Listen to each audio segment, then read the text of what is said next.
السلام علیکم۔ شادی بیاہ ایک سوشل کنٹریکٹ ہے شادی، اور یہ کنٹریکٹ چونکہ دو انسانوں کے مابین ہے، دو خاندانوں کے مابین ہے، معاشرے کے امن اس سے وابستہ ہے، تو یہ مسلم سیکولرس کے سکوپ میں آتا ہے۔ اور ہمارے اس میں دو تین پوائنٹس ہیں۔ ایک تو یہ ہے کہ شادی کے لیے نکاح جو ہوتا ہے اس کے لیے گواہ کی ضرورت نہیں ہے،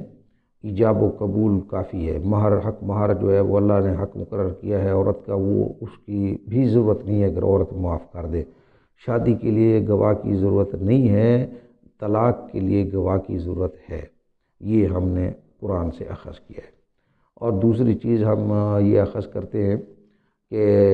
شادی میں طلاق جو ہے وہ مرد سینئر پارٹنر ہے اور بیوی جونیئر پارٹنر ہے اس کنٹریکٹ میں، جوائنٹ وینچر میں، جس کو یہ شادی کا نام دیتے ہیں۔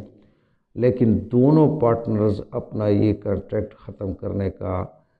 ایکول حق رکھتے ہیں، برابر کا حق رکھتے ہیں، اور اختیار ان دونوں کے پاس نہیں ہے۔ اختیار جو ہے وہ آئین کے پاس ہے، قرآن کے پاس ہے، اور وہ واضح کرے گا کہ سپریشن کا اختیار کس کے پاس ہے۔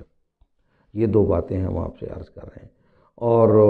تیسری بات ہم یہ عرض کر رہے ہیں کہ قرآن پاک ہمارے لیے ریفرنس ہے، اور قرآن پاک نے مثلاً وضو کا طریقہ بتا دیا، اور وہ طریقہ یہ ہے کہ پہلے منہ دھوئے، پھر ہاتھ دھوئے، اور پھر سر کا مسح کرے، اور پھر پاؤں دھوئے یا مسح کرے۔ تو یہ ترتیب قرآن نے بتائی ہے۔ اس کی تشریح میں فرق کیا جا سکتا ہے، اس کی تفسیر میں فرق کیا جا سکتا ہے، اس کے معنی علیحدہ علیحدہ لیے جا سکتے ہیں، لیکن قرآن کی اس ترتیب کے مقابلے میں کوئی دوسری ترتیب اگر بنائی جائے گی تو وہ ہمیں قابل قبول نہیں ہے، چاہے وہ کسی کتاب میں کسی بزرگ ہستی نے بنائی ہو، لیکن اللہ کے قرآن کی واضح ترتیب کے مقابلے میں دوسری کوئی ترتیب ہمیں ضرورت ہی نہیں ہے۔ تو اللہ رب العزت نے قرآن میں بڑے واضح طریقے سے طلاق دینے کا پروسیس بتایا ہے،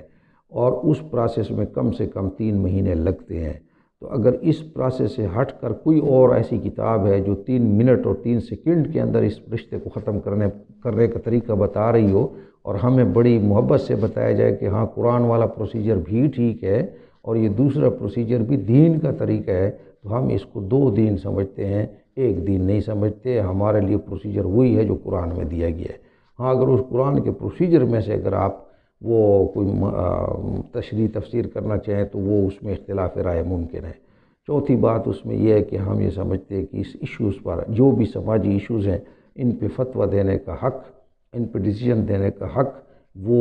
کسی بھی کنٹری میں ایک سویلائزڈ فورم کو ہونا چاہیے، یعنی اسلامی نظریاتی کونسل کو ہونا چاہیے۔ انسانوں کے معاشرے کے اندر رہتے ہوئے جو مسائل ہیں اس کے اوپر فتوے دینے کا حق گلی محلے میں کسی فرد کو، انڈیویجول کے پاس نہیں ہونا چاہیے، اور وہ فورم اسلامی نظریاتی کونسل کا فورم جو فتویٰ دے وہ بھی پیریاڈیکلی، یعنی 5 سال کے لیے ویلڈ ہے یا 6 سال کے لیے، جہاں تک وہ ایک ٹینیور ہوتا ہے، اس کے بعد پھر اس پہ دوبارہ سوچا جا سکتا ہے۔ یہ کنٹینیوس پروسیس ہے کہ اس کے لیے کیا پروسیجر کیا جائے، لیکن قرآن کے پروسیجر کے بتائے ہوئے پروسیجر کے اندر اور اس پہ اسلامی نظریاتی کونسل فتویٰ دے کیس ٹو کیس، لیکن کسی فرد کے پاس یہ فتوے کا اختیار نہیں ہو۔ فرد کے پاس صرف یہ فتوے کا اختیار ہو کہ نماز کیسے ٹوٹتی ہے اور نماز کیسے پڑھنی ہے، اور وضو کیسے، یہ مطلب ہے کہ مذہبی جو مسائل ہیں، روزہ ہے اور یہ دوسری چیزیں۔ قرآن پاک نے جو پروسیجر بتایا وہ بڑی آسانی سے آپ کو سمجھ میں آ جائے گا۔ دیکھیے کوئی 2 آدمی کوئی کسی بھی قسم کا آپس میں کنٹریکٹ کرتے ہیں، جوائنٹ وینچر کرتے ہیں، چھوٹے سے چھوٹا کاروبار کریں، ایک ریڑھی لگانا چاہتے ہیں مشترکہ، یا مثال کے طور پر اربوں روپے کا ایک پلازا مشترکہ بنانا چاہتے ہیں، کمپنی مشترکہ بنانا چاہتے ہیں، تو جہاں تک یہ آپس میں ایک وینچر کرنا چاہتے ہیں، کنٹریکٹ کرنا چاہتے ہیں، اچھا تو یہ ہے کہ یہ آپس میں ٹرمز اینڈ کنڈیشنز لکھ لیں، ایک ایگریمنٹ بنا لیں۔ قرآن اسی کی طرف ہدایت کرتے ہیں، نصیحت کرتے ہیں، لیکن لازم نہیں کرتا۔ اگر آپ اپنے باہمی اعتماد پر بغیر لکھے صرف وربلی بھی ایک دوسرے پر اعتماد کرتے ہوئے جوائنٹ وینچر کر لیتے ہیں تو اس میں کوئی مسئلہ نہیں ہے، لیکن یہ ہے کہ اگر آپ کچھ عرصے کے بعد آپ نے 5 سال 10 سال کے بعد اگر آپ اس کاروبار سے ایک پارٹنر دوسرے کو کہتے ہیں کہ میری طرف ہم آپس میں نہیں چل سکتے، میری طرف سے آپ فارغ ہو، تو یہ پھر اسی طرح نہیں ہوتا کہ اس نے 5 سال جو آپ کے ساتھ دوسرے پارٹنر نے اپنا وقت لگایا، انرجی لگائی، اپنا پیسہ تو چلو واپس ہو سکتے ہیں، باقی جو اس نے کاروبار کو کھڑا کیا اتنے عرصے کے اندر، اور آپ اسے 1 سیکنڈ کے اندر کہیں کہ جو میری طرف سے تم فارغ ہو، ایسا نہیں ہوتا۔ پھر آپ کو جرگے میں لے جانا پڑتا ہے، عدالت میں لے جانا پڑتا ہے، آربیٹریشن کے لیے لے جانا پڑتا ہے، کسی ٹرمز اینڈ کنڈیشن پھر اس وقت ضرورت ہوتے ہیں، اور اس وقت پھر آپ سے سب سے پہلے گواہ مانگا جاتا ہے، ایگریمنٹ مانگا جاتا ہے۔ تو اسی لیے بالکل اسی طرح شادی کا جو ہے، اگر آپ ایجاب قبول کے ساتھ بغیر کسی گواہ کے اور بغیر کسی ایگریمنٹ کے بھی شادی کرنا چاہیں، شادی تو شرعاً ہو جائے گی، لیکن جب آپ طلاق ہوگی تو پھر اس وقت وہاں پہ پھر گواہوں کی ضرورت ہوگی، یا اسٹامپ کی ضرورت ہوگی، یا ایگریمنٹ کی ضرورت ہوگی۔ تو اس ضمنی طور پر شادی کے لیے گواہ کی ضرورت ہے، طلاق کے لیے گواہ کی ضرورت قرآن نے بتائی ہے۔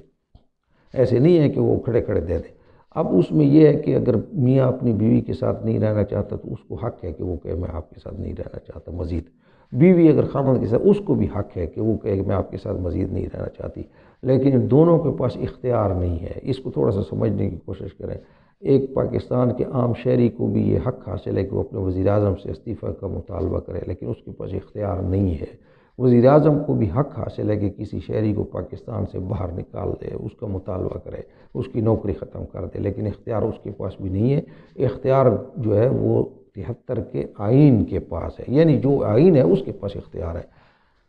تو اگر مرد اپنی بیوی کو طلاق دینا چاہے گا تو قرآن نے یہ پروسیجر بتایا ہے، پہلے اس کو وربل وارننگ دے گا، اور اس وربل وارننگ میں یہ ہے کہ اس کا بستر اس سے اپنے بستر سے جدا کر دے گا۔ یہاں سے یہ بات شروع ہو گئی کہ یہ اس کے ساتھ نہیں رہنا چاہتا، اور اس وربل وارننگ کو جو ہے وہ 1 مہینے کی ڈیوریشن دی گئی ہے کم سے کم۔ اس 1 مہینے کے اندر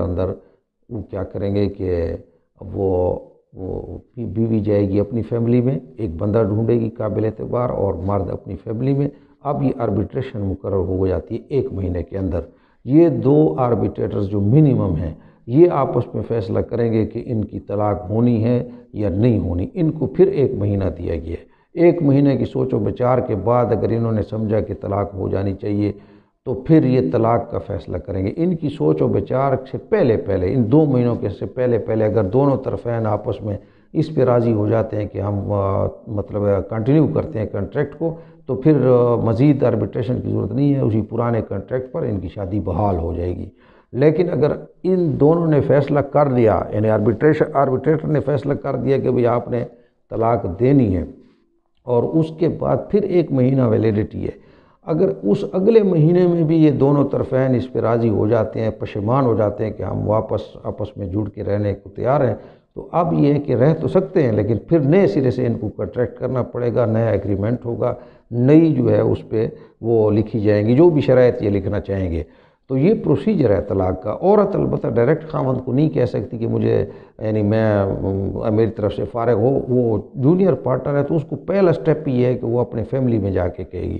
کہ میں خاوند کو تو کہہ دے گی، لیکن اس کے بعد پروسیجر اس کا فوراً یہ ہے کہ وہ اپنے فیملی میں جا کے ایک بندہ کو کہے گی، اور وہ فیملی والے جا کے آن بہاف آف دس عورت، یہ جو عورت ہے اس کے بہاف پر یہ جا کے کہیں گے کہ ہم آپ کے ساتھ نہیں رہنا چاہتے، اور پھر وہی پروسیجر ہوگا، آربیٹریٹرز مقرر ہوں گے، اور ان آربیٹریٹرز کو ہی جو ہے نا حق حاصل ہے قرآن نے دیا ہے۔ یہ ڈائریکٹ حق کسی کے پاس نہیں ہے۔ وہ آتے تھے جو صحابہ کرام ہیں، طلاق وغیرہ کے معاملے میں جو حدیث جو لوگ ریفرنس کوٹ کرتے ہیں وہ یہ بھی کوٹ کریں نا، حضور کے پاس آیا کرتے تھے کہ یا رسول اللہ میں اس نے طلاق دی ہے تو یہ ویلیڈیٹی ہو گئی کہ نہیں ہوگی، حضور ہی قاضی فیصلہ کرتا تھا کہ ویلیڈیٹی ہو گئی کہ نہیں ہوگی۔ لیکن ہم حدیثوں کے ریفرنس کی طرف نہیں جاتے، قرآن کا یہ پروسیجر ہے، ہم اس پروسیجر پہ قائم ہیں۔ باقی باتیں میں نے پاک سیکولر ویب سائٹ پہ اپنا ایک مضمون لکھا ہے اسلام میں شادی بیاہ، اس میں بہت لمبی داستان ہے،